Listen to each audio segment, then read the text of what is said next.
Virus is a 1999 sci-fi action horror thriller romance comedy starring Jamie Lee Curtis, Kiefer Sutherland's dad, and it's a bald one. Hold on, is it Alec? Stephen? Zane Baldwin. Yeah, that's him. This movie marks the major motion picture directorial debut of John Bruno, who's more notable for his roles in visual effects in such movies as Terminator 2, Ghostbusters, and Avatar than actually directing. And this film definitely reflects that. It's 90% animatronics, 5% CGI, and 0% plot. Now, this movie came out when I was about 14 years old, and at that time I was absolutely fascinated with anything that had to do with space or science fiction or robots or masturbation or CGI or just whatever. And this movie definitely ticked all those boxes for me, except for maybe like one or two. Nope, all the boxes are ticked. But the big question is, does this movie still hold up today? Well, I mean, it didn't back then, so I don't know why the fuck it would now. Let's find out! We begin our tale with a scene of a Russian vessel captained by a man who looks suspiciously like Gary Sinise. The ship is in communication with the Mir space station, seemingly for the sole purpose of playing chess. Smug bitch. The key to shooting space scenes is that when you're in space, you have to move very slowly for some reason. Then what at first glance seems to be a crazy electrical storm nails the space station, sending purple lightning all throughout the Mir and straight down into the Russian ship. Now, I'm not exactly sure why they decided to have the electrical storm hit the space station and then travel down into the ship. I mean, why not just have the storm travel straight down to Earth and hit the ship directly? I guess they were either trying to demonstrate how the being travels through communication systems, or they were just trying to fill time, or they figure, fuck it, we'll just put all this shit in the trailer, and maybe people will think it's Armageddon 2. Next, we cut to a model ship and a model hurricane housing tiny little versions of our story's hearty crew. This is not a model. This is an actual ship in the ocean. Woods, a drunken coward. Look at this. This guy's acting like he's never seen a storm before. Foster, a whiny bitch and kind of the voice of reason. And Everton, a money-hungry captain who is completely unable to think more than 5 minutes into the future. Observe here as Foster looks in the same direction as the captain and deems it necessary to point out that the barge is taking on water. Captain, the barge is taking on water. To which the captain immediately calls her out for being so redundantly obvious. I've got eyes, for Christ's sakes. Get him! Woods then shouts, Green water! green water.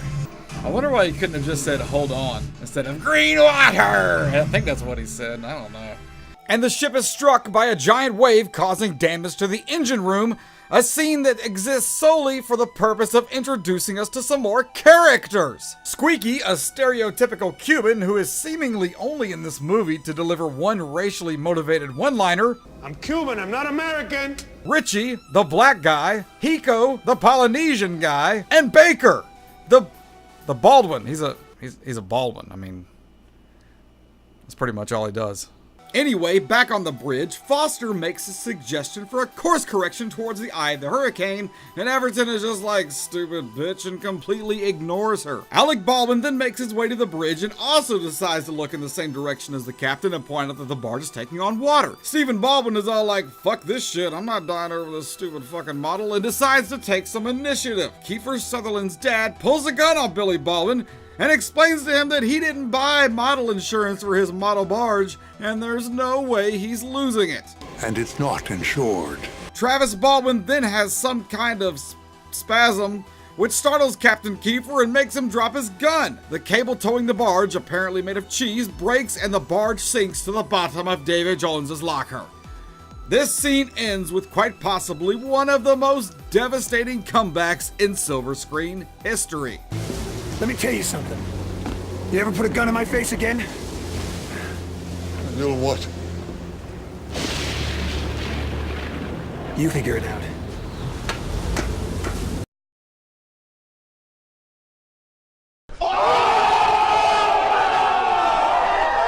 The crew is now in the eye of the storm, discover that their ship is sinking, We're sinking. and begin to do what they do best. Be completely fucking useless. Hiko is just holding his welder to a piece of metal. What the fuck is he doing up there? What the fuck is he welding? There's nothing up there. Woods is so drunk he can't even operate the radio mic, and the fearless leader of this here vessel is about to blow his goddamn brains out. That's a little homoerotic, a little bit. I'm not gay though. Not. That is kind of hot though. Foster discovers the Russian ship dead in the water, and Woods goes down to the captain's quarters to let Everton know they found something, stopping Everton from killing himself, and in turn probably causing more harm than good. Way to go, Woods. The movie could have been over right there. Thanks, buddy. You fucking prick. Woods begins to hail the Russian vessel, and when he doesn't get a response right away, he turns into a petulant child. This is the Sea Star approaching from the northwest. Is anybody there? Over. There you go. If they hadn't answered the first 5 times, just get real sarcastic with them and be like, is anybody there? Over. Foster materializes some kind of printed version of Wikipedia, which just so happens to have a complete article on this exact ship and its exact specifications. So convenient. Does she have a fucking book about this thing? Is that a real thing? They just have books about all these ships? These exact ships? The crew boards the ship and discovers some oddly placed bullet holes. I like how the bullet holes are just in that one area right there. Look, they're literally in that one area where the shot was. They're nowhere else except for that one 6x10 area. I guess there was just something in that one spot they were trying to shoot at. Oh, there's some more. Never mind. I take it back. I'm an asshole. Well, I mean, there's a few. And it takes them a solid 20 or 30 minutes of wandering around before they realize the ship is probably abandoned. Bridge is deserted.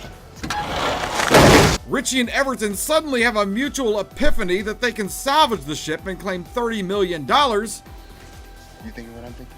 Huh?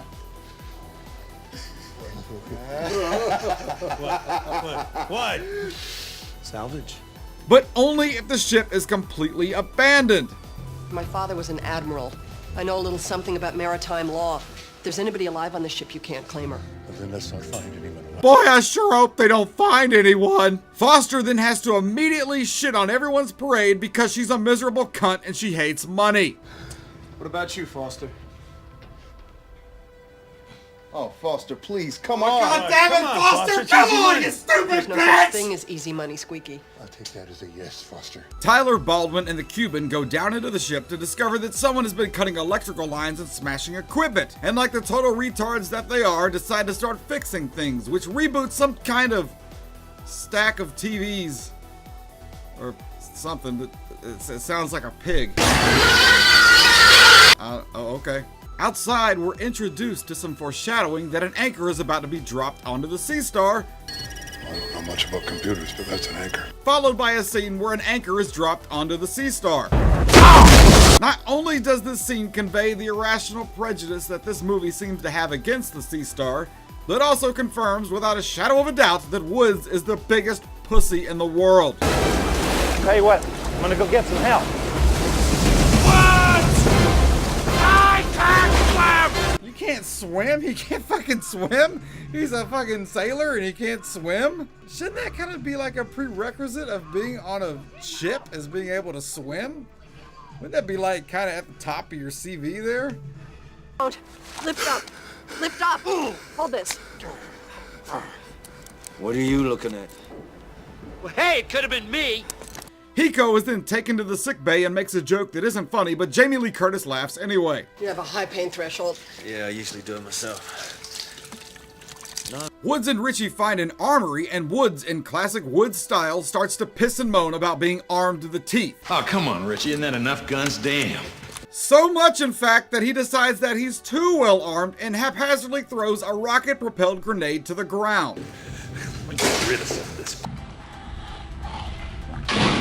The two then move into the missile room, where one cable in particular grabs the attention of Richie. Which makes, you know, total sense because it's not like we've seen a million fucking cables all over the ship. So for this particular cable to grab his attention, well, okay.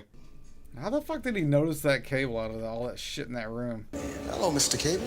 And leads him to a device that he almost instantaneously derives as some kind of ejection seat or escape vehicle. Looks like some kind of ejection seat or escape vehicle. Back in sickbay, Everton is attempting to lighten the mood by joshing with his crew about what they're gonna do with their cut of the money. What are you gonna do with your $3 million? Foster predictably is a giant cunt and says, I don't have it yet. Hiko insists on wasting his money on higher education, 3 million. Probably open a school. and Baker says he's gonna buy an island, villa, and holy shit, it's a fucking Russian! Baker takes out the crazed survivor and unmasks him to discover it's Kiefer Sutherland. No, it's just the chess-playing lady from the beginning. Kiefer Sutherland's dad, realizing that it's not his little baby boy, is overcome with a wave of disappointment. Whilst Hiko is rummaging through the Russian's backpack, he finds some thermite grenades, and Foster freaks the fuck out because he's touching them, even though Captain Asshole over there is absent-mindedly waving his gun around with his finger on the trigger. Hey, watch out, watch out, watch out, watch out. Thermite grenades. What? Thermite. One of those things blows, burn a hole right through the deck. Be careful. Be careful, really careful. Okay, you know what? On second thought, everybody seems to be freaking out that Hiko is touching these thermite grenades, so I think it's safe to assume that Hiko has done some pretty dumb shit in the past with grenades. Oh, and also, these thermite grenades absolutely will not come into play later in the movie. Kiefer Sutherland's Russian sister snaps out of her blunt force coma, tells the crew to turn off the power, then spots an Uzi. She makes a lunge for it so she can finish off her American captors, but Hiko, with his superior Polynesian reflexes, manages to grab it first. Pretending like she wasn't just about to murder the rest of them, she instead grabs the granola bar. Very clever, Russia. Very clever indeed. The AK-wielding, granola-eating Russian son of a gun Nadia tells them that it needs power to travel through the ship, It needs power to move through the ship. then makes a break for it and grabs an axe down a hallway, presumably to cut more lines, but I think by this point we know what she's really up to. Foster confronts Nadia and, realizing that her axe is no match for a flashlight, drops it to the ground. I'm not gonna hurt you. She's a liar! She's a liar! Kill her now! Kill her! Nadia tells Foster the whole story, and Foster, not having a soul, doesn't believe her, tricks her, and then realizes what a total fucking bitch she is. Woods and Richie find a workshop with state-of-the-art robotics, as if we needed to hammer that fucking point home any further. There's a machine shop down here, man, with state-of-the-art robotics. 5 machine shops outfitted with advanced robotics. 42 labs all primed with state-of-the-art stuff. Which is absolutely filled to the brim with extremely practical robotic creations. Why does it have wings? It's not actually flying, is it? Okay, if it was flying and you just turned off the power and the wings stopped flapping, shouldn't it have like fallen on the ground? The fearless duo cut the power to the room and leave, then the power inexplicably just comes back on. Okay, that's not how electricity works. There's that flappy thing again. If it could just turn itself on by not even like moving the switch, then why didn't it just do that shit in the first place? Richie starts fucking around with shit like a child, resulting in Woods literally getting nailed by a robot, and the two are then attacked by a mystery man. Pull that shit out, bruh.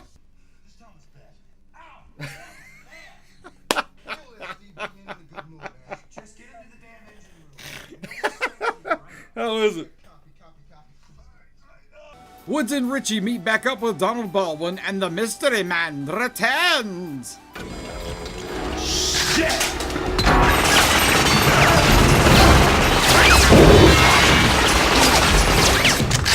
Jesus, how many rounds are in that pistol? Back on the bridge, Nadia finally reveals her bloodlust for American corpses. You're all going to die. I'm just saying, if I had a bunch of strangers that took over my ship, and I'm pretty sure they were the only ones left alive, and they wanted to take this ship, and obviously the captain has exhibited signs of wanting to kill me already, I wouldn't sit there and taunt him by saying, "You're all going to die."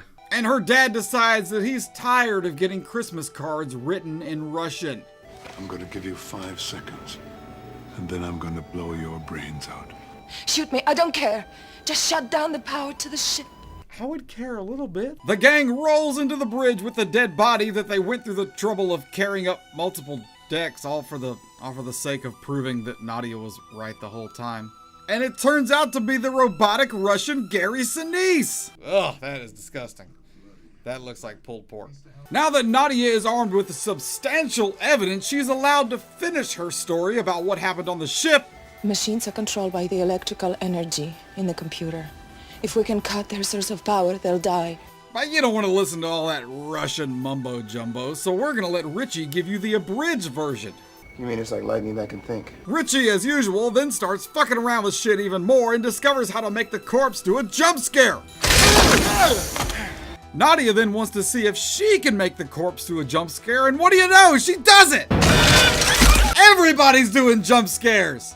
Why, though? Why does this thing need human bodies? It had a fuck ton of robots down in the machine room without using any human parts. So why in the fuck does it need a human host? Nadia attempts to give us a teensy bit more exposition, but is interrupted by Woods, proving time and time again that nobody on this fucking ship is gonna out-pussy Woods. Could someone please come and take a look at the nails in my shoulder? Oh, Woods, stop whining. No, not you! Ow! God! Ow! Oh, dude, Woods is such a pussy. You see Woods fall on the floor from that shit? Then suddenly, returning conflict! Hurricane! Retreated to one more pointless bit of practical effects so that Richie can deliver a hysterical scene-ending one-liner. I gotta get off this ship. Nadia loses her accent for just a second The ship's steering itself. Ships don't steer themselves. before the gang is startled by a noise from behind. Steve insists that it could be Squeak. Could be Squeak. Because, I mean, obviously, if I was trying to get someone's attention, I wouldn't just say, here I am. I would just knock some shit over. Oh shit, I guess it really was him. Good one, movie. Squeak, who is now apparently part of the Borg Collective, has backup from that robot from Short Circuit. Undone, dismantle, dissect, disassemble. Squeaky and Johnny Five then team up for what is easily the best scene in the whole fucking movie. Oh my fucking yes! Woo! Look at that shit! That's what you fucking get, Woods. That shit should have happened 45 fucking minutes ago!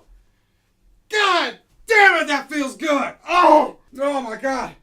Whew. I want to go have sex with a girl! Fuck!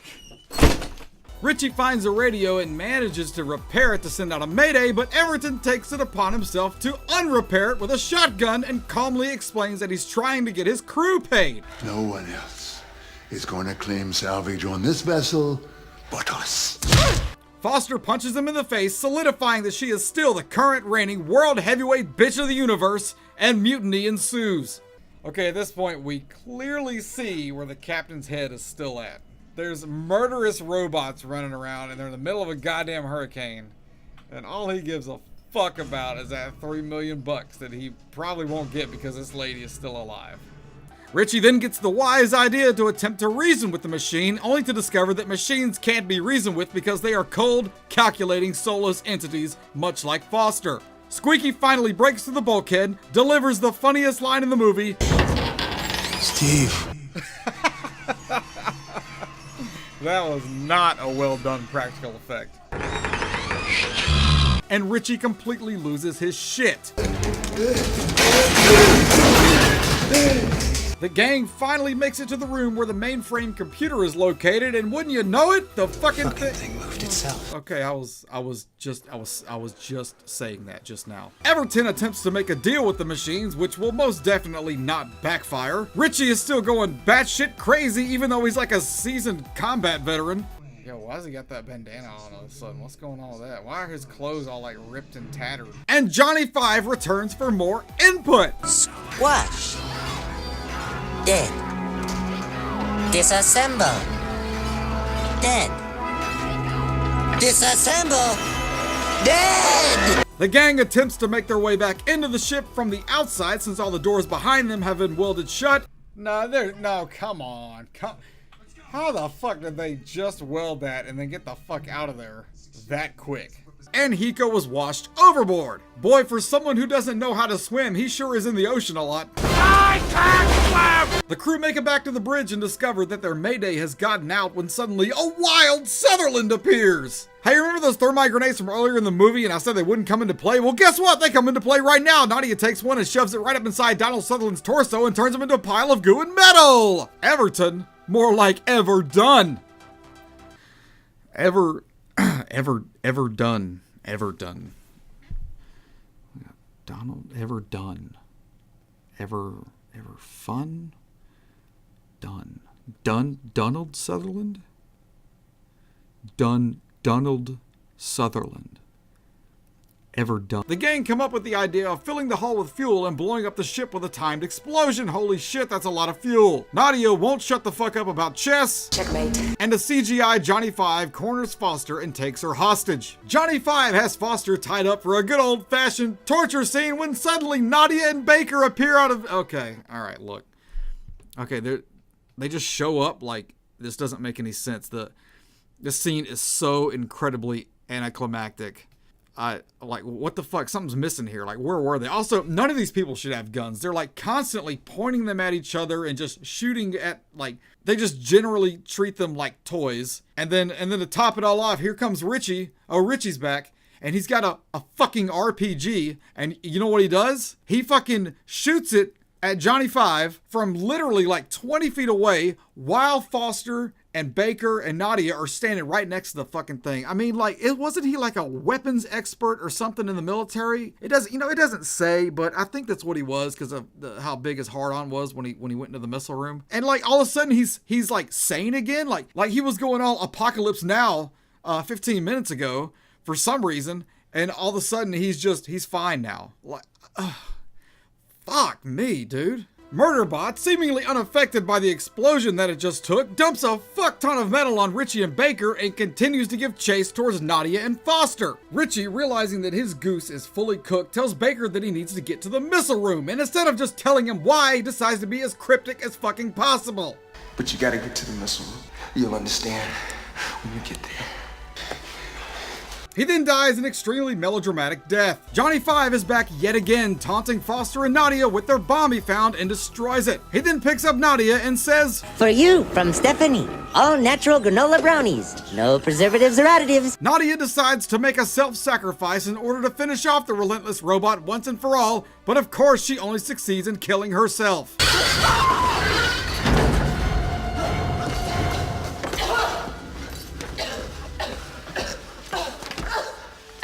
Come here, give me a hug. Oh, it's so good to see you.